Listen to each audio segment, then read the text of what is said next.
Now, of course, this time of year, from November onwards,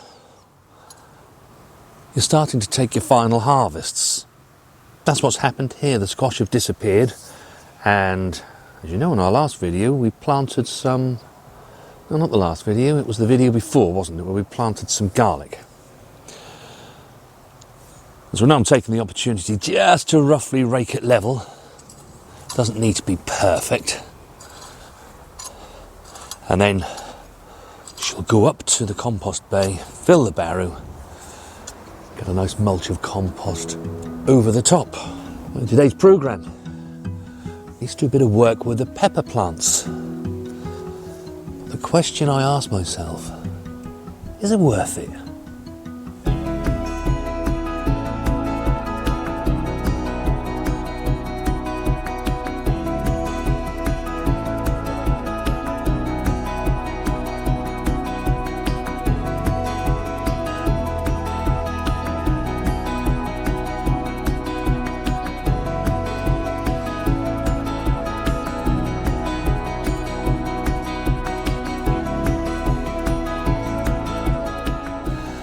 Hello and welcome back to the No Dig Norfolk Gardener. Now, peppers are actually perennial. Given the right conditions, they can actually live for quite a number of years. Overwintering peppers is a good way to let those plants actually continue on with their growth. Of course, here in the UK, our winters are far too cold for that to happen naturally. So you will need a bit of space indoors where you can keep the plants that you actually want to overwinter. Actually, myself and Mrs. W, we did attempt to try last year to keep one in the greenhouse, didn't we? Yeah, we did. We sort of surrounded it by insulation and all sorts of things, but didn't work. Still didn't work, did it? No. Still didn't work. If you're going to try and overwinter them in an undercover structure, you will need heating in it. So the question we need to ask ourselves is it worth it? There are some good reasons why you should, but equally there are some maybe why you don't want to. As for the benefits, the early growth means more branches, more foliage, which leads to a far better yield than the ones that you would generally raise from seed. The other advantage is that you get your fruits earlier. Myself and Mrs. W from our chili pepper plants, I think it was the beginning of June when we got the first peppers, wasn't it? Yes, it was. As for the drawbacks, these plants can have aphids and mites. It's something you don't really want to introduce into your household because they can explode very quickly in that heat. But myself and Mrs. W, we have something that will mitigate that as you watch further into the video. To be able to overwinter your peppers, you are going to need a clean bucket with clean water in it, something to remove your plants from their growing positions, a pair of secateurs. You also need a pot to be able to put your plant in. That needs to be cleaned, and some fresh compost. First thing we need to do is get ourselves enough compost, and this is fresh compost. That's going to fill our pot. And what you want to do is just add a little bit of water to it. You can do this in a bowl. But what you don't want is for it to be absolutely soaking wet.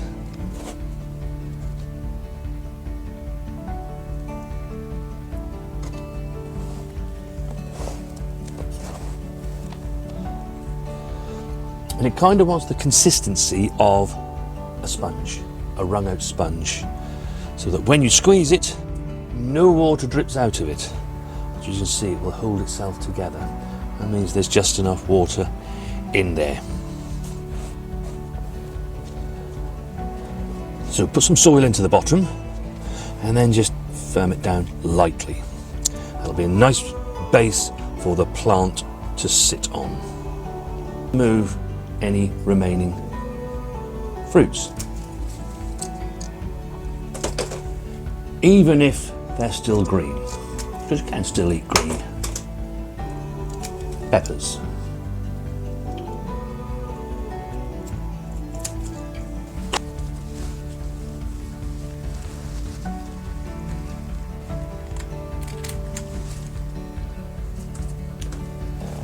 This is the main branch, and then this is where its first node was. And wherever there is a node, it has the potential to make a new branch. And they tend to fork likewise. See, this one's going up here, and this one has got to here and got to another node where it's split once again. We have this branch coming up here, and this branch coming up here. This is the second node that it made. There is one just down here. So I'm going to make the first cut just above that node. And then the same the other side. And then what will happen when we replant it next season, it will send out some more branches from this node. If we go up to this side, here is the next node. So we're going to cut that just above there. This one to here. This one to here. Once you've got to this stage and you've pruned it, what you then want to do is to remove any leaves. This is the bit that generally frightens most people, to take all the leaves off. It's quite brutal really, isn't it? Just leaving a little skeleton of a plant. Oh yes. The reason you take the leaves off is because it's another place where pests can hide.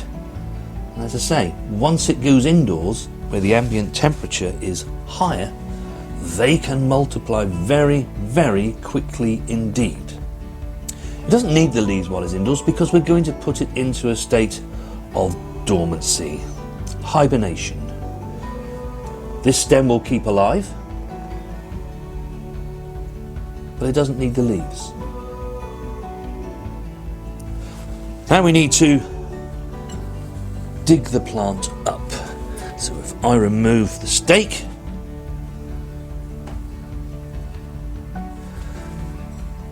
and try to take as much of the root ball with you as you can.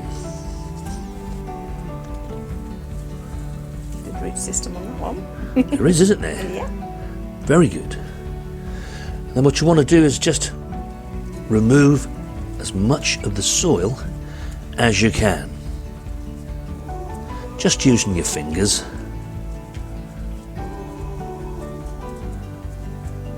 Because again, pests can hide within the soil. Next thing we need to do is to wash the roots, give them a good wash. We want to remove as much of the old soil as possible. Your fingers in there, and you can of course use a hose with a jet spray and do it like that.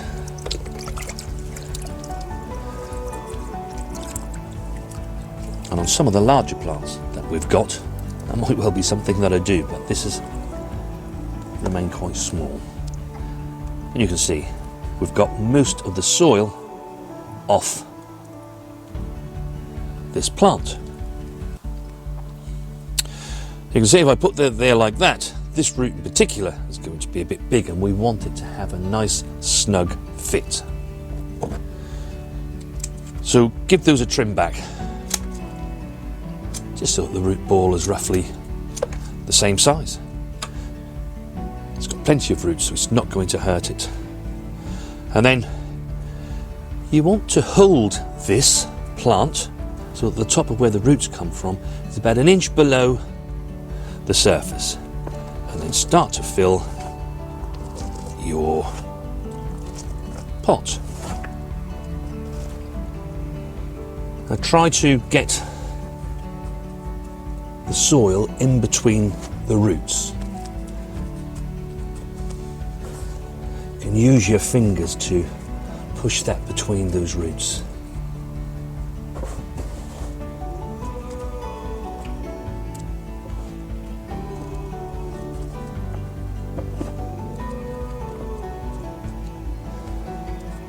And then just gently firm that down, and then just cap it off.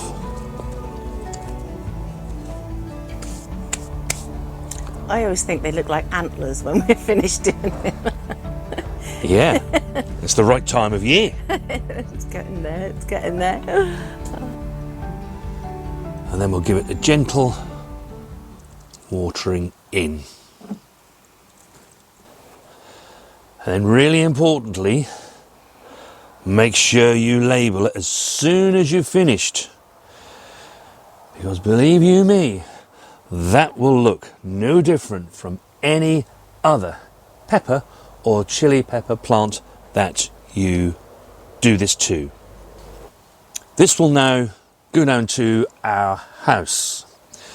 It doesn't want to be too hot, but it doesn't want to be cold. So the temperature really doesn't want to go below 5 degrees Celsius. And it really doesn't want to get much warmer than 18-20 degrees Celsius. Any warmer than that, and this is going to start to regrow, which is what we don't want.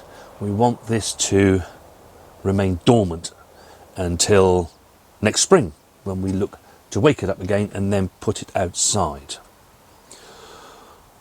You will find from time to time while it's in this dormant state, especially if it does get a bit warm, then it can shoot out fresh leaves. All you need to do is chop them off. If you don't want to, you don't have to, but bear in mind what I've been saying all throughout this video. Leaves are a place where pests can hide. So if it doesn't have the leaf, the pest can't be there. It's much easier for you to see if something is going on with just the stem. Should you be unlucky enough to actually see some pests, remove the plant that you see the pests on immediately. Give it a clean. You can use things like neem oil, horticultural soap, and keep it isolated from the rest of your plants because you don't want them to become infected with anything. If your winters are not as harsh as ours, you could probably get away with these in a garage, providing it's got a window, because they do need some ambient light. We keep ours in our spare bedroom on a windowsill. Of course, the light is not great during November, December, January and February, so it's not getting that much light. But it will need some ambient light. Providing it doesn't go below 5 degrees, you can put these in whichever structure you want. Now, in our experience, you will not overwinter every single plant successfully. In fact, this season we didn't get a single pepper. The chili pepper, yes, we managed to do 3 or 4 of those, but the pepper plants, the bell pepper plants, none of those survived, did they? No, don't know why, because the year before we had them survive. So Yeah. So you're not guaranteed success. So is it worth it? I would say overall, yes. It's a fun project. And I tell you what, if you've managed to nurture this plant through the winter months and you're able to replant it out next spring and get a nice haul of earlier fruits on a much larger plant, makes you feel on top of the world. Just for that reason alone, just so that we get a better and stronger plant that can get into growth that much more quickly. This will be ready to go into the ground when the plants that you've raised will still only be about that big. So you can see why this is bound to fruit long before your seedlings that are raised that current season.